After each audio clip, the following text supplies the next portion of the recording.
I'm Tasha Keeney, Director of Investment Analysis and Institutional Strategies at ARC. I'm here with my colleague, Sam Kors, Director of Research for the Autonomous Technology and Robotics Strategy. And today we're joined by Keller, the co-founder and CEO of Zipline, a drone delivery logistics platform. And we're so excited to learn more about Zipline today. Thanks for joining us, Keller. Thanks. So I think I'd like to start off. I'd love to hear the founding story of Zipline. Sort of what made you decide to start this company? I think it's so cool that you guys have flown so many flights in Rwanda before moving operations to the U.S. Would love to hear more about that. Just how did it all get started? When we started building everything that became Zipline in 2013, our backgrounds were in software and autonomy and robotics. It was becoming pretty clear to us around that time that someone was going to be able to build an automated logistics system for Earth. It seemed like the technology was ready to build something like that, and that in fact, the Earth, like the planet, probably required it, just from a sustainability and zero emissions perspective. The thing that really excited us about that vision was that the more we learned about logistics, the more we understood that, especially when it comes to the developing world, logistics is really not broadly available globally. And especially when you look at healthcare logistics, we really only do a good job of serving the golden billion people on Earth, like the richest billion people. And if you're not in that golden billion, your access is probably crappy or non-existent.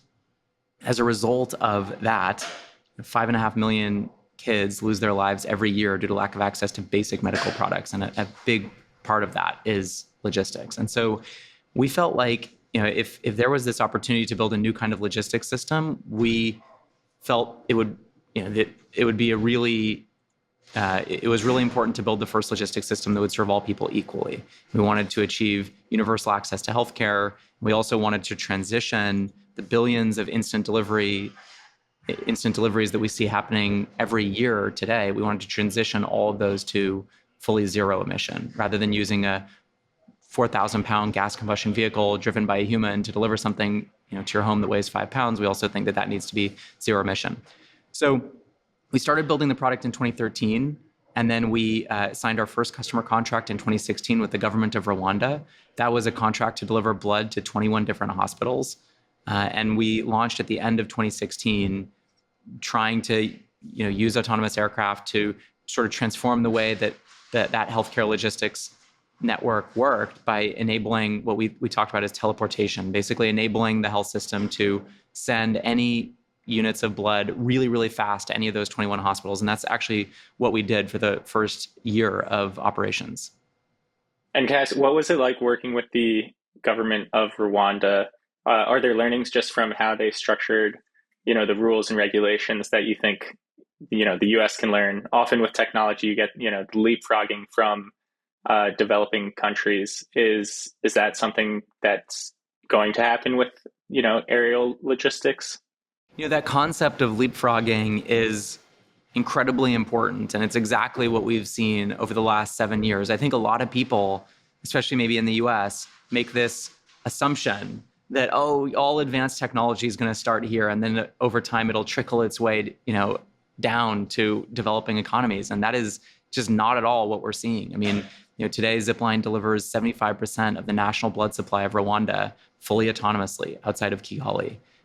We serve 4,500 hospitals and health facilities globally. The vast majority of those are in Africa, not in the US. And so, actually some of these innovative, fast-moving, often smaller countries with fewer resources have been the ones to sort of pick up the mantle here and show how you can use this kind of disruptive technology to save health systems millions of dollars and save tens of thousands of lives. So I think that, the experience of working with the government, the government's been an amazing partner for Zipline for 7 years now. And over 7 years, we've expanded and expanded and expanded. And so I mentioned, starting by just delivering blood to 21 hospitals.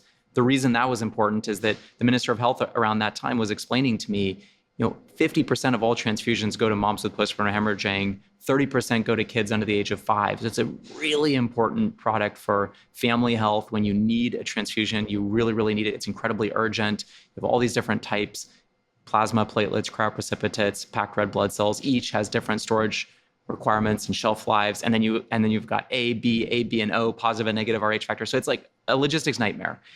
And once we had spent a year delivering blood to those 21 hospitals, we then expanded to all hospitals and health facilities in the country that we were able to serve from a regulatory perspective.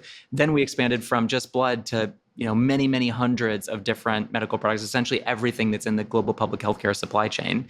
Then we expanded in 2020. The government said, great, now we're doing healthcare, but what about all of our other national priorities, whether that's childhood malnutrition or zero emission logistics or building a new national postal service or growing agricultural productivity in the country. Those are now all things that Zipline serves. We deliver animal healthcare products. We are a large logistics provider of artificial insemination directly to farms and ranchers throughout the country. We deliver childhood malnutrition products. We're now delivering e-commerce products.